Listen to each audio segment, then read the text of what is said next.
Glad to have you. Welcome to the program. Thanks. The Joe Pag Show. Great radio stations across the land. Newsmax TV, iHeartRadio, joepags.com. Reminder, tomorrow at this time on the program, it'll be Donald J. Trump, his own self, the Republican nominee. We'll talk to him before the debate, find out how the preparations are going, and talk to him about tweeting as much as he does. I got to tell you, I think it's effective. I really do, because it's something that the media really can't monitor, really can't edit, and really can't, ignore. To that end, we'll talk to him about that tomorrow and much, much more. Certainly, right now, though, we want to welcome former House Speaker Newt Gingrich and, of course, his wife Callista, who we'll talk to in a moment. Newt, how are you? I'm doing great. How are you? I'm doing very well. It's been a while since we've spoken, and I appreciate the time. You've got a brand new book called Treason, and Callista's got a brand new book. It's actually the 6th installment of her Ellis the Elephant series. Now, do I have you both on the line now, or am I going to talk to you first, and then I'll talk to her? Yeah, why don't you chat with me for a little bit, and then she'll be glad to dive in and talk about American history and Ellis and helping young people learn about America. I think that'll be great. And if you don't mind, we'll get to treason in a second. I have to bring up an interview you did with Martha Raddatz over the weekend, because this sucker is trending all over the place, all the circles I follow anyway. Because the first thing I thought of, Mr. Speaker, is why is he on with her? She clearly was debating Donald Trump at the last debate. She did the same sort of thing at the vice presidential debate 4 years ago. She's certainly a lockstep left-wing media personality who wants Hillary Clinton to be the president. And then I watched the interview, and I saw why you did it. It really gave you an opportunity to call her on everything that she was saying, didn't it? Well, that's the whole point. Conservatives have to walk into those kind of interviews understanding this is the other team. She's not neutral, and I don't mean anything disrespectful to Martha, but the fact is none of these folks are neutral. They're all left-wingers. They're all the establishment. I tell people it's not that they're for Hillary. They are Hillary. Their world depends on Hillary. And that's why you get this, and I don't think she had any answer to it, the fact that on last Friday, a week ago, the three networks spent 23 minutes on an 11-year-old audio tape of Trump and 57 seconds, between all three combined, 57 seconds on the WikiLeaks about Hillary Clinton and her dream of a borderless Western Hemisphere. I mean, that is such a level of bias that no rational person can deny that the elite media is totally in the tank. And what's amazing, and even Martha recognized this on Sunday, their poll showed that a week of beating up Trump on a totally one-sided basis had moved the race 2 points, only 2 points. And, of course, he's now back. There are polls out today from CNN, of all places, showing him either leading or within the margin of error in 4 key swing states. And I think Trump is very probably going to win this race.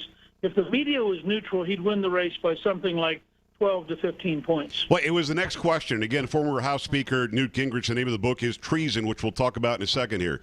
But the next question had to be, how on earth is he doing it, Newt? I mean, honest to goodness, he's got the weight of billions and billions of dollars from the media, from the Clinton campaign, from Soros, from all of these organizations that are absolutely working in collusion to stop him at all costs. And here he is, as you said, either leading or within the margin of error. How is that possible? Is it that she's so bad, or that he's really resonating with everybody? Well, it's a combination of two things. She is that bad. I mean, she is the most corrupt, the most dishonest, and the most dangerous person ever to get a major party nomination. So in that sense, you can understand why she has a ceiling. But the other side of it is, when Trump goes out, and I've done a couple of them with him, when he goes out and does these rallies, he is feeling the audience. He knows what they're reacting to. Yeah. Lincoln used to talk about having receptions that he described as his public opinion bath, where people could come by and he'd listen to them and he'd pick up nuances. Well, Trump's the same way. He has a remarkable instinct for the big issues that truly matter to America. You just take the contrast between his commitment to control the border and Hillary's pledge to the Brazilian bankers in a secret dinner speech that she favored totally open borders, which would let 600 million people come into the United States. Just that one distinction would cost her the election.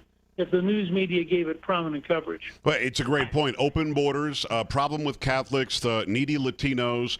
You got news media getting questions for town hall meetings before the town hall meeting happens and getting into the Clinton campaign to make sure that she's okay. You've got all sorts of collusion that's either admitted or suggested in all of these emails. Well, and that's just the tip of the iceberg.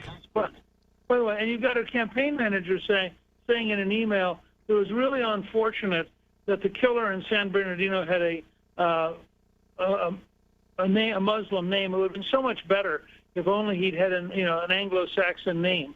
And it just tells you these people are crazy. They are so desperate to avoid reality that they simply reject the information that is pouring all around them. Are voters paying any attention to the WikiLeaks information? That's all solid. By the way, the campaign has never said they aren't our emails. All they've said is they haven't been independently somehow proven to be real, but they have never yet said this is not my email from my server. Are the voters going to get a good enough word on what these things are and what they say before Election Day?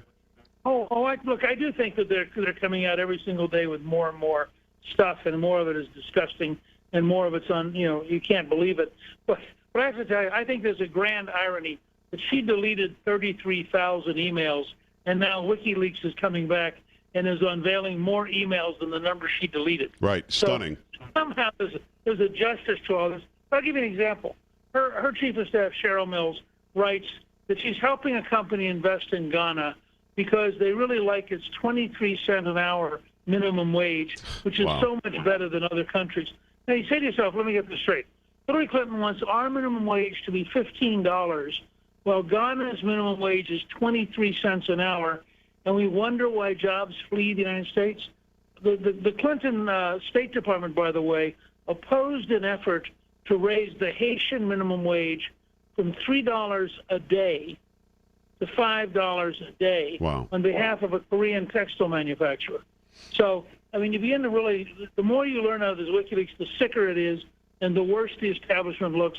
And the more you realize that here you had a bunch of rich people exploiting Haitians. They were exploiting the poorest people in the Western Hemisphere, and they want us to think that they're great philanthropists. It's Newt Gingrich, former Speaker of the House. The name of the book is Treason. It deals with the terror attacks under the watch of a woman president. Are you foreshadowing here? I mean, I hope not on both levels, but tell us about the book. First of all, in the long run, there will be a woman president. Yeah. I don't think it'll be Hillary Clinton, but there will be a woman president.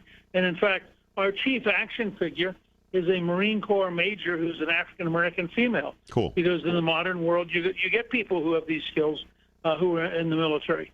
But the key premise is very simple. We went back and looked at the Soviet Union and the lessons we learned when their archives were made available after the collapse of the empire. And it was clear that they had up to 500 agents of influence in the American government in the 1940s. And so we said, gee, what if there were just 2 or 3 in key places in the FBI, the National Security Council, the Department of Homeland Security? How much damage could 3 or 4 people dedicated to ISIS pretending to be loyal Americans who are traitors, how much damage could they do? Wow. And I think the book is very fast-paced. It's very exciting. You both get a great weekend's entertainment, and you learn a lot about terrorism, a lot about bureaucracy, and a lot about politics in Washington. Mr. Speaker, hopefully we can speak after the debate. I've got Donald Trump on tomorrow, so I'm going to do something before. We'll do something afterwards, and hopefully we can hook up again. If you don't mind, hand the phone over to your lovely wife. Absolutely.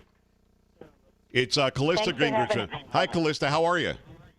I'm real good. Thank you for having us today. Oh, you're very welcome. I'm glad to have you both on. Ellis the Elephant is taken off. This is a figure that is beloved. I remember probably 4 or 5 years ago, you and the speaker sent me a copy of the first book, or maybe it was the second book, and my daughter loved it. You've got a new one out now, and I'm wondering, because this book talks about the wonderful presidents that we've had. It's called Hail to the Chief, and again, it's Ellis the Elephant. Is it necessary in this day and age where there are so many people attacking our history and acting like every previous president before Barack Obama was horrible?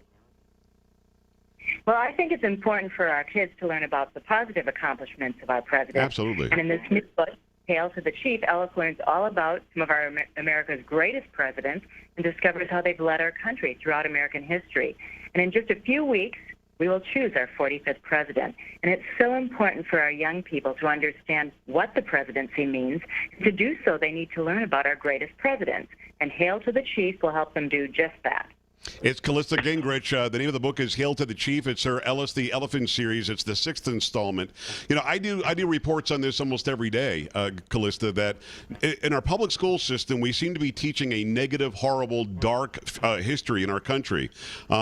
This is cool that you're doing this so that kids can find out, you know, we actually have some pretty darn good leaders in this country that got us to a pretty good place where we're the freest, best nation on earth. And again, that's the goal, yes?